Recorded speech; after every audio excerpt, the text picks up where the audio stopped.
Hi friends, നമസ്കാരം. നമ്മുടെ ഇഷ്ടവിശേഷങ്ങളായ ഗൗരി ശങ്കരത്തിന്റെ ഒരു അടിപൊളി വിശേഷമായിട്ടാണ് വന്നിരിക്കുന്നത്. അപ്പൊ എല്ലാവർക്കും നല്ലൊരു ദിവസം ആശംസിച്ചുകൊണ്ട് തന്നെ നമുക്ക് വിശേഷത്തിലേക്ക് പോകാം. അപ്പൊ തുടങ്ങുമ്പോൾ തന്നെ കാണുന്നത് നമ്മുടെ ഗൗരീനെയാണ്. അപ്പൊ ഗൗരി അവിടുത്തെ ഒരു ചേച്ചിക്ക് ഇങ്ങനെ നിയമോപദേശം ഒക്കെ പറഞ്ഞു കൊടുക്കുന്നതോടെയായിരുന്നു ആ കഴിഞ്ഞ ദിവസത്തെ അവസാനിപ്പിച്ചത്. അപ്പൊ തേണ്ട അതിനുശേഷം ആ ചേച്ചി ഭയങ്കര സന്തോഷത്തില് ഗൗരിക്ക് ഒരു പച്ച മാങ്ങയൊക്കെ കയ്യിലേക്ക് കൊടുക്കുകയാണ്. അപ്പൊ ഇതൊക്കെ കണ്ടോണ്ട് നമ്മുടെ പ്രീതിയും മെഹ്റുവും നന്ദനയും അവിടെ നിൽപ്പുണ്ട്. അപ്പൊ അവരിങ്ങനെ അത് കഴിഞ്ഞിട്ട് ശേഷം ഗൗരി ഇങ്ങനെ പോവാൻ തുടങ്ങിയപ്പോ, ഗൗരി, നീ ഇവിടെ ഈ ജയിലിലെ എല്ലാവർക്കും നിയമോപദേശങ്ങളൊക്കെ നൽകാറുണ്ടല്ലോ, അവരുടെ കേസ് ജയിക്കാൻ വേണ്ടിയിട്ട് എന്നിങ്ങനെ ചോദിച്ചോ. അപ്പോ അവർക്കെല്ലാവർക്കും നീ അവരുടെ സഹായിക്കാറുണ്ട്, നീ എന്നെ രക്ഷിക്കണം ഗൗരി എന്ന് പറഞ്ഞുകൊണ്ടാണ് ഈ പ്രീതി ഇവരുടെ മുന്നിലേക്ക് വരുന്നത്. അപ്പം അടുത്തു നിന്നയാള് ഇങ്ങനെ പറയുന്നുണ്ട്. അപ്പൊ ഈ ചേച്ചി ആദ്യം മാങ്ങ കൊടുത്ത ചേച്ചി പറയുന്നുണ്ട്, നീ ഒരിക്കലും ഇവരെ രക്ഷിക്കരുത്. അതെന്തെന്ന് വെച്ചാൽ നിന്നെ ഇവരെന്തുമാത്രം ദ്രോഹിച്ചിട്ടുണ്ട്, എന്നിട്ട് നീ ഇവരെ എന്തിനു രക്ഷിക്കണം എന്ന് അവരിങ്ങനെ ചോദിക്കണം. ചേച്ചി, നിയമം എല്ലാവർക്കും രക്ഷപ്പെടാനും സഹായത്തിനും ഉള്ളതാണ്. അതുകൊണ്ട് തെറ്റ് ചെയ്ത ആരും ശിക്ഷിക്കപ്പെടണം, പക്ഷെ തെറ്റ് ചെയ്യാത്തവർ ശിക്ഷിക്കപ്പെടാൻ പാടില്ല. പ്രീതി, നീ സത്യസന്ധമായ കാര്യങ്ങൾ മാത്രമേ പറയാവുള്ളൂ. നീ നിന്റെ ഭർത്താവിനെയും കുഞ്ഞിനെയും നീ ആയിട്ട് കൊന്നതാണോ എന്ന് ചോദിച്ചോ. അല്ല, ഞാൻ ഒരിക്കലും അത് ചെയ്തിട്ടില്ല എന്ന് പറഞ്ഞു പ്രീതിയുടെ ഒരു കുറ്റസമ്മതം. അപ്പം നമ്മുടെ ഗൗരിയോട് നടന്ന കാര്യങ്ങളൊക്കെ ഇങ്ങനെ വിശദീകരിച്ച് പറയാണ്. അപ്പൊ ഗൗരി ഇത് കേട്ടിട്ട് പ്രീതിക്ക് വേണ്ടതൊക്കെ പറഞ്ഞു കൊടുക്കുന്നുണ്ട് കേട്ടോ. അതിനുശേഷമാണ് നമ്മുടെ പ്രീതിയും മെഹറുവും നന്ദനയും ജയിലിന് പുറത്തേക്ക് വരുന്നത്. അപ്പൊ അവർക്ക് ഭയങ്കര എന്താ പറയാ, ഗൗരിയുടെ ശത്രുത മാറി ഗൗരിയോടുള്ള ഒരു ആരാധനയിലേക്ക് കാര്യങ്ങൾ എത്തുകയാണ്. അപ്പൊ അവർ മൂന്ന് പേരുടെ നമ്മുടെ ഗൗരിയെ കാണാൻ വന്നിരിക്കുകയാണ്. ഗൗരി ഞങ്ങൾക്ക് ചെയ്ത കാര്യങ്ങൾ ഒന്നും ഞങ്ങൾ മറക്കില്ല. നിയമസഹായം ചെയ്തു എന്നല്ലാതെ ഞാൻ ഒന്നും ചെയ്തിട്ടില്ല. ഗൗരി, ഞങ്ങളുടെ കേസുകൾ ഏറ്റെടുക്കാൻ ഒരു വക്കീലന്മാരും തയ്യാറായിരുന്നില്ല. പക്ഷെ ഗൗരി തന്ന ആ ധൈര്യമാണ് സ്വന്തം കേസ് സ്വയം വാദിച്ച് ജയിക്കാൻ ഞങ്ങളെ പ്രാപ്തരാക്കിയത്. അയ്യോ, നമ്മളെ സ്ത്രീകൾക്ക് എന്തിനുള്ള ആത്മവിശ്വാസം ഉണ്ട്. എന്റെ കഴിവ് കൊണ്ടല്ല, സ്വന്തം ആത്മവിശ്വാസം കൊണ്ട് വേണം നിങ്ങൾ വിജയിക്കാനായിട്ട്. അങ്ങനെയല്ല ഗൗരിയെ, നീ പറഞ്ഞു തന്ന നിയമങ്ങൾ അതാണ് ഞങ്ങളെ രക്ഷിച്ചത്. വേണ്ടിയിട്ട് ആരും ഇങ്ങനെ ചെയ്തിട്ടില്ല.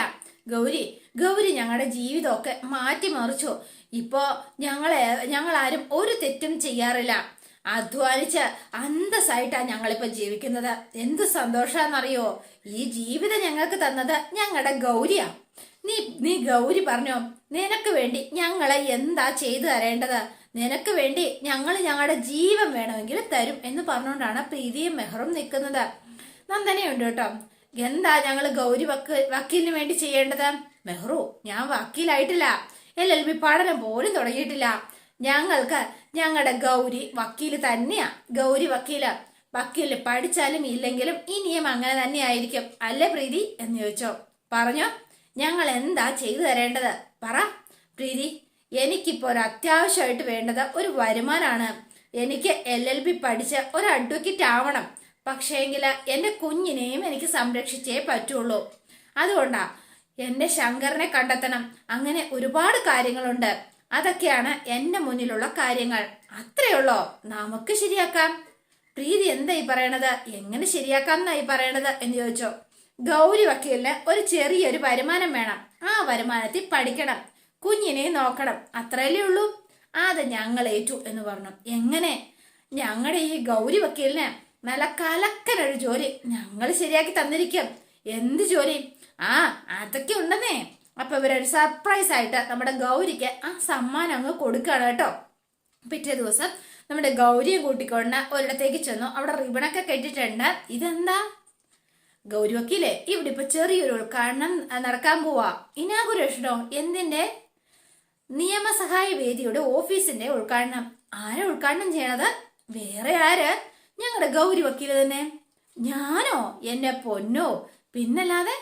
എന്റെ പൊന്നോ, നല്ല പേരും പ്രശസ്തിയുള്ള ഒരു അഡ്വക്കേറ്റിനെ കൊണ്ട് നിയമസഹായ വേദി ഉദ്ഘാടനം ചെയ്യിച്ചാ പോരെ? ഗൗരി വക്കീലെ, നല്ല പേരും പ്രശസ്തിയുമുള്ള ഒരുപാട് വക്കീലന്മാര് നമ്മുടെ നാട്ടിലുണ്ടെന്ന് എനിക്കറിയാം. പക്ഷേ അവർക്കാർക്കും ഞങ്ങളുടെ പ്രശ്നങ്ങൾ കേൾക്കാനോ ഞങ്ങളെ സഹായിക്കാനോ താല്പര്യമില്ല. അപ്പോ ഞങ്ങളെ കേൾക്കാൻ തയ്യാറായതും ഞങ്ങളുടെ പ്രശ്നങ്ങളൊക്കെ മനസ്സിലാക്കിയതും ഗൗരി വക്കീല് ഒരാള് മാത്രാണ്. അപ്പൊ പിന്നെ അതുകൊണ്ടാ ഞങ്ങൾ എല്ലാവരോട് ചേർന്ന് ഞങ്ങളുടെ ഗൗരി വക്കീലിന് വേണ്ടിയിട്ട് ഇങ്ങനെ ഒരു ചെറിയ സ്ഥാപനം തുറക്കാൻ തീരുമാനിച്ചത്. ഈ സ്ഥാപനം ഉദ്ഘാടനം ചെയ്യാൻ ഏറ്റവും യോഗ്യതയുള്ള ഒരേ ഒരാള് ഞങ്ങളുടെ ഗൗരി വക്കീല് മാത്രാണ് എന്ന് പറഞ്ഞ് പ്രീതിയും മെഹറും നന്ദനയും ഒക്കെ നിപ്പുണ്ട് കേട്ടോ. ഇതാ കത്രിക, ഇതങ്ങ് ഉദ്ഘാടനം ചെയ്തേ. ഗൗരി ആ കത്രിക വാങ്ങി എന്നിട്ട് ഉദ്ഘാടനം ചെയ്തു കേട്ടോ. എന്നിട്ട് നേരെ അകത്തേക്ക് കയറി ചെല്ലുവാണ് കേട്ടോ. അതെ, ആ ഓഫീസിന്റെ പ്രവർത്തനങ്ങളും ആലോചിക്കുന്നു. നിയമസഹായമുള്ള ആർക്ക് വേണമെങ്കിലും നമുക്ക് സമീപിക്കാം. ഗൗരി വക്കീല് പറഞ്ഞു കേട്ടല്ലോ, നിയമപരമായ എന്ത് സഹായം ആവശ്യം ഉണ്ടെങ്കിലും ഗൗരി വക്കീല് നമ്മളെ സഹായിക്കും. പക്ഷെ ആ സഹായം കൊണ്ട് നമ്മുടെ വക്കീലിനും എന്തെങ്കിലും പ്രയോജനം ഉണ്ടാവണം. പ്രീതി എന്തായി പറയണത് എന്ന് ചോദിച്ചു. ആരെയെങ്കിലും സഹായിക്കുന്നത് കൊണ്ട് എനിക്കൊരു പ്രയോജനവും ആവശ്യമില്ല എന്ന് പറഞ്ഞു. അതല്ല ഗൗരി വക്കീലിന് LLBക്ക് പഠിക്കണം. LLBക്ക് അല്ലെങ്കിൽ പഠിക്കാനുള്ള ആ പണം ഞാൻ ജോലി ചെയ്ത് കണ്ടെത്തിക്കോളാം. വക്കീലെ, ഒരു കുഞ്ഞു വയറ്റിലുണ്ട്. ഈ സമയത്ത് വക്കീലിന് വേറെ ഒരു ജോലിയും ചെയ്യാൻ പറ്റില്ല. അതൊന്നും സാരമില്ല, ഞാൻ മാനേജ് ചെയ്തോളാം. അത് പറ്റില്ല, ഞങ്ങളുടെ ഗൗരി വക്കീല് അങ്ങനെ കഷ്ടപ്പെടാൻ ഞങ്ങൾ സമ്മതിക്കില്ല. പ്രീതി, ഞാൻ പറയുന്നൊന്ന് കേക്ക്. വക്കീലിന് തൽക്കാലം ഇങ്ങോട്ടൊന്നും പറയണ്ട, അങ്ങോട്ട് പറയുന്നത് കേട്ടാ മതി. ഇവരെ കണ്ടോ എന്ന് ചോദിച്ചു രണ്ടുപേരെ. ഇവര് മുമ്പ് ചിലർ മോഷണമൊക്കെ നടത്തിയിരുന്നു. പക്ഷെ ഇവരിപ്പൊ കൂലിപ്പടി എടുത്താ ജീവിക്കുന്നത്. എന്താ നിങ്ങളുടെ പ്രശ്നം എന്ന് ചോദിച്ചു. വക്കീല്, പോലീസുകാരെ കൊണ്ട് ജീവിക്കാൻ ഭയണ്ടായി. അതിനിപ്പോ നിങ്ങൾ തെറ്റൊന്നും ചെയ്തില്ലല്ലോ. പക്ഷെ പോലീസുകാർ അത് അംഗീകരിക്കണ്ടേ? പോലീസുകാർ നിങ്ങളെ ഉപദ്രവിക്കാറുണ്ടോ എന്ന് ചോദിച്ചു. ഉപദ്രവിക്കും, പക്ഷേങ്കില് കൂലിപ്പടി എടുത്ത് കിട്ടുന്ന പണം അത് പിടിച്ചു പറിച്ചു കൊണ്ടുപോകും. എന്നിട്ട് നിങ്ങൾ എതിർത്തില്ലേ? എതിർത്തു. പക്ഷെ എതിർക്കാൻ കഴിയില്ല വക്കീലെ. നിങ്ങൾക്ക് നേരെ നടക്കുന്ന അനീതി എന്തുകൊണ്ട് എതിർക്കാൻ കഴിയുന്നില്ല?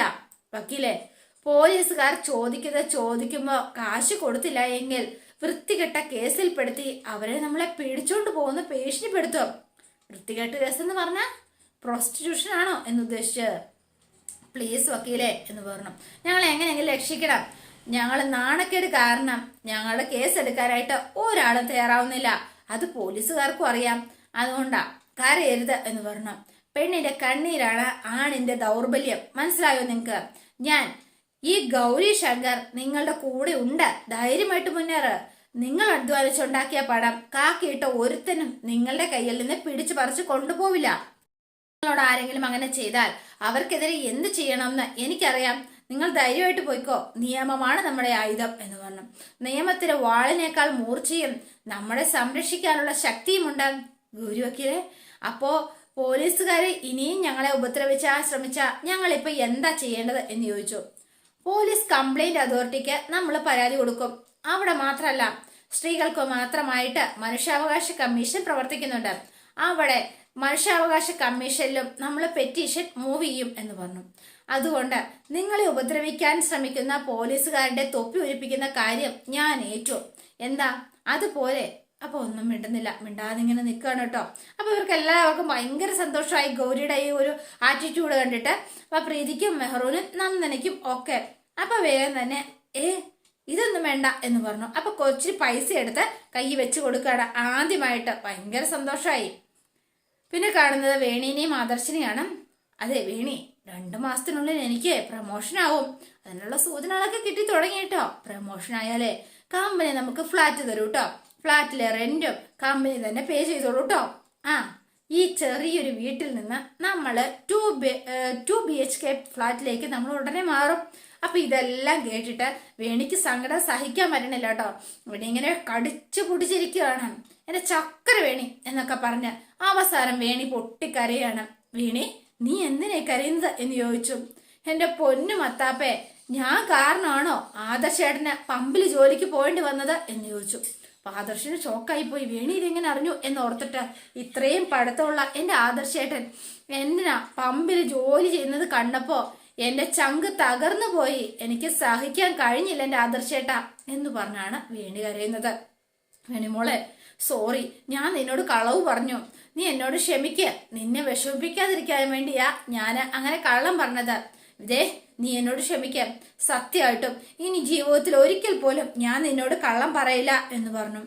ആദർശേട്ടൻ ഒറ്റയ്ക്ക് കഷ്ടപ്പെടുന്നതേ എനിക്ക് സഹിക്കാൻ പറ്റണില്ല ആദർശേട്ടാ. അതുകൊണ്ട് ഞാനും എന്തെങ്കിലും ഒരു ജോലിക്ക് പോയാലോ? ജോലിക്ക് പോവാനോ എന്ന് ചോദിച്ചു. ആദർശേട്ടൻ ഒരു സഹായം ആവൂലോ, അതുകൊണ്ടാ ചോദിച്ചത്.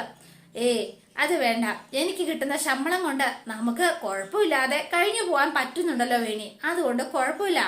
ഞാനൊരാഗ്രഹം പറഞ്ഞോട്ടെ, നീ അതെനിക്ക് നടത്തി തരുവോ? പിന്നെ അതെന്ത് ചോദ്യമോ? ആദർശേട്ടൻ പറഞ്ഞോ, ഈ വേണി ഏതാഗ്രഹവും ഞാൻ നടത്തിത്തരാം എന്നോ. വേണി, എങ്കിൽ പാതി വഴിയിൽ നിർത്തിപ്പോയ നിന്റെ ആ പഠനം അത് നീ വീണ്ടും തുടരണം. അത് നീ എങ്ങനെ നടക്കാനാ? അത് ചോദിച്ചു കേട്ടില്ലേ, പഠിക്കാനുള്ള മനസ്സ് നിനക്കില്ലേ എന്ന് ചോദിച്ചു. പിന്നെ എന്താ പ്രശ്നം? ആദർശേട്ടാ, അന്ന് എന്നെ പഠിപ്പിച്ചുകൊണ്ടിരുന്നത് പ്രൊഫസർ അല്ലേ, പക്ഷേങ്കില് ഇപ്പൊ ഞാൻ എന്ത് ചെയ്യും എന്ന് ചോദിച്ചു. ഇനിയിപ്പൊ പഠിക്കാനുള്ള മോഹങ്ങളൊക്കെ ഉണ്ട്, പക്ഷേങ്കിലേ അതിന് ആര് പഠിപ്പിക്കാനാ? ഞാൻ പഠിപ്പിക്കും. ഈ ആദർശേട്ടനോ എന്നിങ്ങനെ ചോദിച്ചു. അത് തന്നെ, ഞാൻ നിന്നെ പഠിപ്പിച്ചിരിക്കും എന്ന് പറഞ്ഞു. കാര്യമായിട്ട് തന്നെയാണോ പറഞ്ഞത്? അതെ, പഠിക്കാൻ അത്ര ബുദ്ധിയുള്ള കുട്ടിയൊന്നും അല്ലട്ടോ ഞാൻ. പക്ഷേങ്കില് ആദർശേട്ടൻ കട്ടയ്ക്ക് സപ്പോർട്ട് കൂടെ എന്നാ ഞാൻ പഠിക്കും. ഞാൻ എപ്പോഴും നിന്റെ കൂടെ ഇല്ലേ വേണി, നീ എന്തിനാ സങ്കടപ്പെടുന്നത്? വേണി, ആരാവണമെന്നാ നിന്റെ ആഗ്രഹം എന്ന് ചോദിച്ചു. അപ്പൊ വേഗം തന്നെ, ആദർശേട്ടാ, അധികാരമുള്ളവരെ പാവപ്പെട്ട ആൾക്കാരുടെ കണ്ണീരിന് ഒരു വിലയും കൊടുക്കുന്നത് ഞാൻ കണ്ടിട്ടില്ല. അതുകൊണ്ട് ഒരു കാര്യം, ഞാൻ കുറെ അനുഭവിച്ചതല്ലേ, അതുകൊണ്ട് പറയാം, എനിക്ക് അധികാരമുള്ള ഒരാളാവണം. അതായി എന്റെ ഏറ്റവും വലിയൊരു ആഗ്രഹം. പാവപ്പെട്ട മനുഷ്യരെ സഹായിക്കാൻ അധികാരമുള്ള ഒരാളാവണം എന്ന് പറഞ്ഞ വേണി ഇങ്ങനെ നിൽക്കാണ്. ആദർശേട്ടന് എന്നെ ആ ലക്ഷ്യത്തിലേക്ക് എത്താൻ പറ്റുമെന്ന് തോന്നുന്നുണ്ടോ? തീർച്ചയായിട്ടും എത്തിക്കും. നിന്റെ ലക്ഷ്യത്തിലേക്ക് നിന്നെ എത്തിക്കാനുള്ള ഒരേ ഒരാള് നീ തന്നെയാ വേണി. അതിലൊരു മാറ്റവും ഇല്ല. നീ ഉറച്ച മനസ്സോട് പോരാടാൻ തുടങ്ങിയാൽ നീ നിന്റെ ലക്ഷ്യം നേടുക തന്നെ ചെയ്യും. ഒരു വിശ്വാസക്കുറവും വേണ്ട എന്ന് പറഞ്ഞ വേണിയെ നെഞ്ചോട് ചേർത്ത് പിടിക്കുകയാണ്. പിന്നെ കാണുന്ന നമ്മുടെ ഗൗരീനെയാണ്. അപ്പൊ ഗൗരി ഇങ്ങനെ ആ ഓഫീസിൽ നിന്ന് പഠിക്കുകയൊക്കെ ചെയ്തിട്ട് ശങ്കറിന്റെ രുദ്രാക്ഷം കയ്യിലുണ്ട്. അപ്പൊ ആ രുദ്രാക്ഷമൊക്കെ കയ്യിൽ ഇങ്ങനെ എടുത്തു പിടിച്ച് ആള് സങ്കടപ്പെട്ടിരിക്കുകയാണ്. ശംഖുവിന് എന്താ, ശംഖുവിന്റെ ഈ ഗൗരിയെ കാണണമെന്ന് തോന്നുന്നില്ലേ എന്നിങ്ങനെ ചോദിക്കുകയാണ്. മരണം വരെ കൂടെ ഉണ്ടാവും എന്ന് എനിക്ക് വാക്ക് തന്നതല്ലേ, എന്നിട്ട് എന്തിനാ എന്നെ വിട്ടിട്ട് പോയത്, നമ്മുടെ കുഞ്ഞിനെ വിട്ടിട്ട് പോയത് എന്ന്? എന്ത് തെറ്റാ ശംഖു ഞാൻ നിന്നോട് ചെയ്തത്? എന്താ നിനക്ക് പറ്റിയത്? അപ്പൊ ഇതൊക്കെ ഓർത്ത് ആളിങ്ങനെ കരഞ്ഞോണ്ടിരിക്കുകയാണ് കേട്ടോ. അയ്യോ, സമയം ഒരുപാടായല്ലോ. അപ്പൊ വേഗം തന്നെ അവിടെ നിന്ന് ഇറങ്ങി നടക്കുകയാണ്. അപ്പൊ നടന്നങ്ങ് ചെല്ലുമ്പോഴത്തേനും, എന്നാലും ശങ്കർ എന്തിനായിരിക്കും എന്നെ ശങ്കർ ഉപേക്ഷിച്ചു പോയത്? അറിയാതെയെങ്കിലും ഞാൻ എന്തെങ്കിലും തെറ്റ് ചെയ്ത് പോയിട്ടുണ്ടോ? അപ്പൊ ഇതൊക്കെയായിരുന്നു മനസ്സ് നിറച്ച്. അപ്പൊ ഇങ്ങനെ ഒരു പരിസരബോധവും ഇല്ലാതെ ഇങ്ങനെ റോഡ് മുറിച്ച് കിടക്കുന്നതിനിടയ്ക്ക് ഒരു വണ്ടി വന്ന് ഗൗരിയെ തട്ടുകയാണ് കേട്ടോ. അപ്പൊ ഗൗരി ഇതേ മറിഞ്ഞടിച്ച് നിലത്ത്. അതൊരു വക്കീലിന്റെ വണ്ടിയായിരുന്നു, കോട്ടൊക്കെ ഇട്ടൊരു മനുഷ്യൻ. അപ്പൊ വേഗം തന്നെ പിന്നെ നമ്മൾ കാണുന്നത് വേണിനെയും ആദർശിനെയാണ്. അപ്പൊ ശേഖരൻ ഫോണിലേക്ക് വിളിക്കുകയാണ് വേണിയുടെ. ഹലോ, എന്താ ശേഖരേട്ടാ എന്ന് ചോദിച്ചോ. ആ വേണിമോളെ, ദേ ശേഖരനാടി എന്ന് പറഞ്ഞു. ആദർശ് വീട്ടിലുണ്ടോ? ആ ഉണ്ടല്ലോ. എന്താ ശേഖരേട്ടാ എന്ന് ചോദിച്ചു. നീ ഫോൺ അവനൊന്ന് കൊടുത്തേ. ആ കൊടുക്കാം എന്ന് പറഞ്ഞു. വേഗം ഫോൺ കൊടുത്തു. എന്താ എന്ന് ചോദിച്ചു. എന്താന്ന് ചോദിച്ചപ്പോ അറിയില്ല എന്നും പറഞ്ഞു. സംസാരിക്കാൻ. ഹലോ ആദർശേ, നമ്മുടെ അച്ഛന് നിന്നെ അത്യാവശ്യമായിട്ടൊന്ന് കാണണമെന്ന് പറയുന്നുണ്ടല്ലോടാ, ഒന്ന് നിനക്ക് ചെല്ലാൻ പറ്റുമോ? അപ്പൊ വിശദമായിട്ട് ഇങ്ങനെ പറയുകയാണ് കേട്ടോ ആദർശോട്. ശരി, ഞാൻ ഇപ്പൊ തന്നെ ചെല്ലാം എന്ന് പറഞ്ഞ് ആദർശ് ഫോൺ വെച്ചു. അപ്പൊ ശേഖരൻ ഒരു കള്ളച്ചിരിയൊക്കെ ഉണ്ട് കേട്ടോ, എന്തോ ഒരു നിഗൂഢത മറിഞ്ഞിരിപ്പുണ്ട്. അപ്പൊ ആദർശേട്ടൻ വേഗം തന്നെ, ആദർശേട്ടാ ഈ രാത്രി എങ്ങോട്ട് പോവാ? അത് നിന്റെ അച്ഛൻ എന്നോട് എന്തോ അത്യാവശ്യമായിട്ട് സംസാരിക്കാനുണ്ടെന്ന്. എന്റെ പൊന്ന് ആദർശേട്ടാ, അച്ഛൻ ഇപ്പൊ ജയിലല്ലേ, അവിടേക്ക് ഈ പാതിരാത്രിക്ക് ചെന്ന അച്ഛനെ എങ്ങനെയാ സംസാരിക്കാൻ പറ്റുക? അച്ഛൻ സൂപ്രണ്ടിന്റെ റൂമിലുണ്ടാവൂന്നാ ശേഖരേട്ടൻ പറഞ്ഞത്. എന്തോ പ്രധാനപ്പെട്ട കാര്യമാണെന്നാ പറഞ്ഞത്. അതുകൊണ്ടാ. എന്നാലേ ഞാനൂടി അങ്ങോട്ടേക്ക് വന്നാലോ? വേണ്ട, ഞാൻ പോയിട്ട് പെട്ടെന്ന് വരാൻ വേണി, ഇവിടെ അടുത്ത് തന്നെയല്ലേ എന്ന് ചോദിച്ച് ആദർശം അങ്ങോട്ടേക്ക് ഇറങ്ങാണ്. പക്ഷേ എങ്കില് വേണിക്ക് എന്തൊക്കെയോ ഒരു ഡൗട്ട് കേട്ടോ. പിന്നെ നമ്മൾ കാണുന്നത് ഗൗരീനെയും കമലേനെയാണ്. അപ്പൊ ഗൗരിയെ ഹോസ്പിറ്റലിൽ അഡ്മിറ്റ് ചെയ്തിരിക്കുകയാണ്. അപ്പൊ കമല അടുത്തിരിപ്പുണ്ട്. ഗൗരി നിനക്ക് എന്തെങ്കിലും പറ്റുമോ, നിനക്ക് കുഞ്ഞിന് എന്തെങ്കിലും പറ്റുമോ എന്നൊക്കെ ചോദിക്കുകയാണ്. കമലടുത്തേക്ക് ഒരു ടെൻഷനും വേണ്ട, എനിക്കും കുഞ്ഞിനും യാതൊരു കുഴപ്പമില്ല. നിനക്ക് ആക്സിഡന്റ് പറ്റിയെന്ന് പറഞ്ഞപ്പോ എന്റെ ജീവൻ പോയി. അല്ല, എനിക്ക് ആക്സിഡന്റ് പറ്റിയ വിവരം കമലടുത്ത് എങ്ങനെ അറിഞ്ഞു? എന്നെ ഒരാൾ വിളിച്ചു പറഞ്ഞു. ആരാ അത്? ആക്സിഡന്റ് കാര്യം കമലടുത്ത് വിളിച്ചു പറഞ്ഞ ആരാ? അപ്പൊ വക്കീല്. അത് പിന്നെ അത് കേട്ട പാതി ഓടുകയായിരുന്നു. ആരായിരിക്കും അറിയിച്ചത്? അപ്പൊ വക്കീല് ദേ അകത്തേക്ക് കയറി വരികയാണ് കേട്ടോ. അകത്തേക്ക് കയറി വന്നു. എന്നിട്ട് ആ അതെ, ഗൗരി ഇങ്ങനെ അമ്പരന്ന് നോക്കണ്ട. കമലയെ എനിക്ക് നേരത്തെ അറിയില്ല. അതെ, ഗൗരിയുടെ ഫോണിൽ നിന്ന് നമ്പർ എടുത്തിട്ടാണ് ഞാൻ കമലയെ വിളിച്ച് പറഞ്ഞത്. അതുകൊണ്ടാ സാറിനെ എനിക്ക് മനസ്സിലായില്ല എന്ന് പറഞ്ഞു ഗൗരി. ഗൗരി ഇടിച്ച ആ വണ്ടി ഓടിച്ചത് ഞാനാ. വണ്ടി ഓടിക്കുമ്പോ നിങ്ങൾക്ക് കുറച്ച് ശ്രദ്ധിച്ചൂടെ എന്ന് ചോദിച്ചു കമല.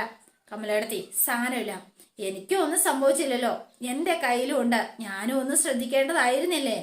ഗൗരി, ഞാനൊരു അഡ്വക്കേറ്റാണ്, ഹൈക്കോർട്ടിൽ പ്രാക്ടീസ് ചെയ്യുന്നു.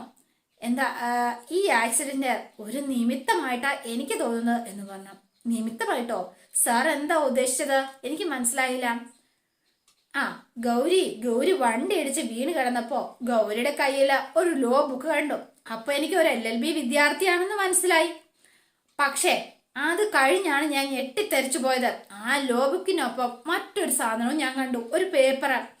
പ്രമാദമായ ചില കേസുകളിൽ ഗൗരിയുടെ റെഫറൻസ് നോട്ടുകൾ. ആ കേസുകളിൽ വീക്ക് പോയിന്റ് എത്ര സൂക്ഷ്മമായിട്ടാണ് ഗൗരി റെഫർ ചെയ്തിരിക്കുന്നത്. സത്യത്തിൽ ഞാൻ ഗൗരിയുടെ റെഫറൻസ് നോട്ട് എടുത്തു വെച്ച് വായിച്ചപ്പോ ഞാൻ ആകെ എക്സൈറ്റഡ് ആയിപ്പോയി. അത്രമാത്രം ഞാൻ വാദിച്ച പരാജയപ്പെട്ട എന്താ പറയാ ചില കേസുകളുടെ റെഫറൻസും ആ നോട്ടിലുണ്ടായിരുന്നു. ആ കേസുകളിൽ എന്തുകൊണ്ട് എന്റെ കക്ഷി പരാജയപ്പെട്ടു എന്ന് ഗൗരി എനിക്ക് മനസ്സിലാക്കി തന്നു. Thank you sir. അങ്ങേപ്പോലെ ഒരാളുടെ വലിയ മനുഷ്യരിൽ നിന്ന് എന്നെ കുറിച്ച് നല്ലത് കേൾക്കാൻ കഴിഞ്ഞതില് എനിക്ക് നല്ല സന്തോഷമുണ്ട്. സാറിന് ഏറ്റവും വിലപ്പെട്ട സമയമുണ്ട്. എനിക്കിപ്പോ കുഴപ്പമൊന്നുമില്ല സർ. പിന്നെ സാറിന് നല്ല തിരക്കുള്ള ആളല്ലേ, അതുകൊണ്ട് സാർ ബുദ്ധിമുട്ടണമെന്നില്ല. സാർ ഇവിടെ നിന്ന് പൊക്കോളൂ എന്ന് പറഞ്ഞു. കമലയിടത്ത് ഇവിടെ ഉണ്ടല്ലോ എനിക്ക് കൂട്ടിനായിട്ട്, സാർ പൊക്കോളൂ എന്ന് പറഞ്ഞു. ഗൗരി, ഞാനൊരു കാര്യം പറഞ്ഞില്ലേ, നമ്മൾ കണ്ടത് ഒരു നിമിത്തമാണ് എന്ന് ഞാൻ പറഞ്ഞിരുന്നു. അതെന്താ സാർ അങ്ങനെ പറഞ്ഞത് എന്ന് ചോദിച്ചു വേഗം തന്നെ. എന്നെ സഹായിക്കാൻ വേണ്ടിയിട്ടാ ദൈവം എന്റെ അടുത്തേക്ക് തന്നെ എത്തിച്ചത് എന്നാ തോന്നുന്നത്.